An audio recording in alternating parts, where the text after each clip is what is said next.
Thanks, Iona. Can you give me a nod if you can hear me? Looks like you can. Oh, thank goodness for that. Hello, everybody. Good afternoon. Thanks ever so much for the opportunity. So I've got 10 minutes, and I'm going to drill down into this paragraph that was on the blurb today, which was how trauma-informed approach could lead to tangible actions. That's one of my favorite words, turning all this discussion and ideology and theory into actual actions. So next slide, please. I'm going to keep trying to click this myself. Let's see if I can resist. So I'm going to concentrate on 4 of the 6 R's that Sandra mentioned there, not because they're the most important, but they're just the first 4 that I worked on before realizing that I was up to my 10 minutes already. So the other 2 are just as important. I just didn't have the time to do them. Next slide, please. So what I'm going to do is talk through each R and then give you some hopefully tangible, practical things that you can do where you work or in your organization to lead to trauma-informed care. So in terms of realizing prevalence, the first thing I'd really recommend you to do is to measure, is to actually try and quantify in some accessible and useful way what the people that you work with or the children or whoever they are have actually experienced. Now, this is quite tricky, right? Because there's lots of ethical issues there, and you don't want to just sit someone down in a room and say, tell me all the worst things you've experienced.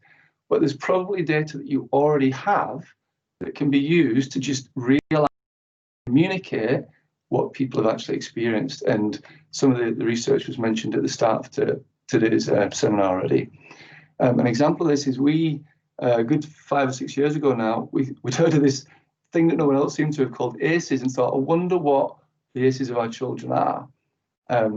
And see just that simple graph there, that simple sort of table, that has proven to be a really, really powerful lever, like a stick that we can to say, look, we need to do something about this for children. Look at the rates of exposure they have to these awful experiences. And there's other things you can do, there's proper research and just ask people to represent themselves. But whatever it is, if it can communicate in an accessible way, the experience will go on quite a long way to realizing the prevalence. And next slide, please. So the second R is to recognize the impact. And again, it can be hard to think, right, how do you tangibly do that? But I think it can work at 4 different levels, at all levels of organizations, really. I'm just going to click off this, all right. So what we need to do is state an explicit intention or recognition that we know these experiences are important and that they affect people in the here and now, but also importantly, state the intention to become trauma-informed. So at the organizational level, that might mean you state in your mission statement or your strategy like we did, we recognize the impact of these and we want to do something about it. We've got a strategic vision to become trauma-informed.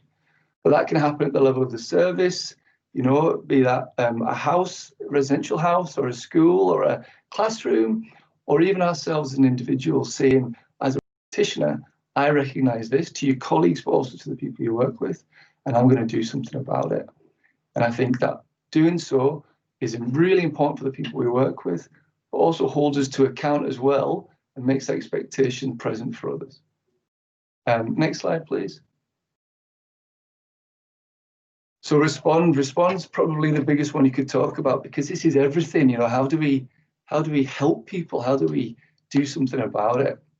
And the 1 or 2 minute version, I think, is the first thing that we need to do, going back to Sandra's emphasis on empowering people and listening and collaborating, is speak to the people that we work with, the children, and ask them in whatever way is appropriate, what can be better? What do we need to do? How can your life be better? How can we work better with you?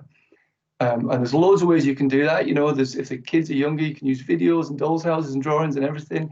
If they're older, we can have that conversation with them. But just to re-emphasize Sandra's point there, this can provide the most powerful, beneficial, useful ideas that you can ever think of. And in itself, it's empowering. If you want to go further, there's loads of different tools, and some of these are referenced on the website that Sandra mentioned already, that can help you self-evaluate to bring a new lens to your organization or your practice that says, right, have you thought of the way the environment works? Have you thought about your admission or your welcoming procedures? Whatever it is, it just forces you to think in a trauma-informed way. And there's also in the last year or two been some really quite helpful and validated measures and psychometrics that can measure how trauma-informed your workforce is or your organization, that can really lead to good practical action plans.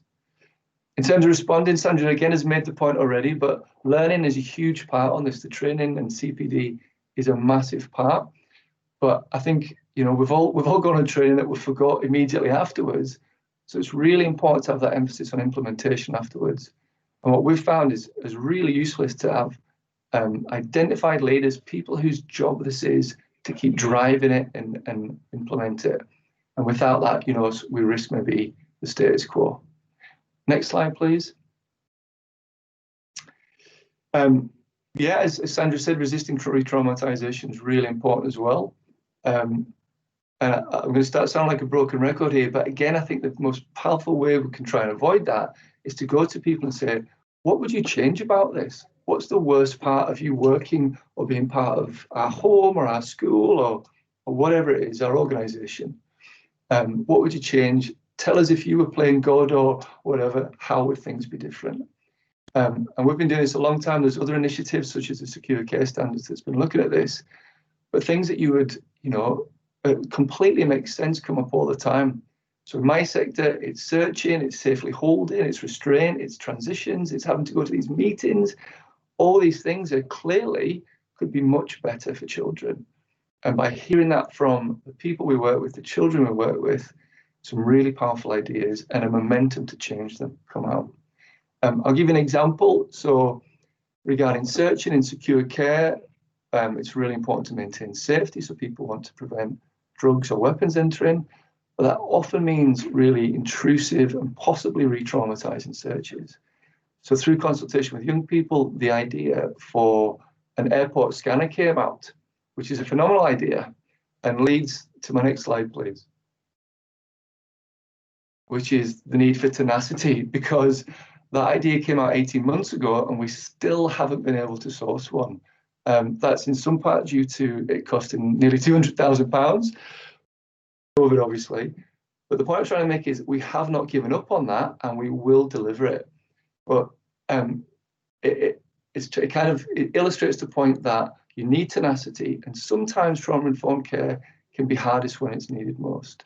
So it's really easy when kids are collaborating with us and not engaging in any harmful behaviour. But if children are doing really concerning things like wanting to harm themselves or other people, that's when it can be very difficult to empower them and release control. And that's, I think, whilst that's very difficult, it's also the area where the most powerful change can happen. But that's where you need tenacity. The last slide, the last two pictures here is to illustrate this point that sometimes it might feel that you're hitting a brick wall sometimes or things aren't changing. But on the left, those rectangles are actually a plan of Kibble in 1900, where those rectangles are 60-odd beds for children. So essentially warehousing children is kind of Oliver Twist, you know, Dickensian way. And on the right-hand side is a picture of an art therapy and a play therapy room in a primary school that we've got. And obviously that's before the kids went in the room, you can tell because it's so neat and tidy. But I look at those two things and I think, right, change is absolutely possible. Things can get significantly better. And I would hope that with, you know, with the trauma-informed momentum that we have and this top-down government all the way from all the grassroots stuff, a significant and as powerful change between those two pictures can happen in the next however many years, but it will happen. Next slide, please. 1 minute to go, Dan. Perfect, thank you. I've raced through that. There's loads more I could say. And if I've got 1 more minute, I just want to emphasize that relationships are, I think Sandra said the vaccine, they are the best response we have. I don't want to go into more medical analogies, but it is the root of all. It's this core around everything that we can use and do for children. But there's loads more I'd like to say. If you want to continue the conversation, please just email me or look me up on any of those other addresses. Thank you very much.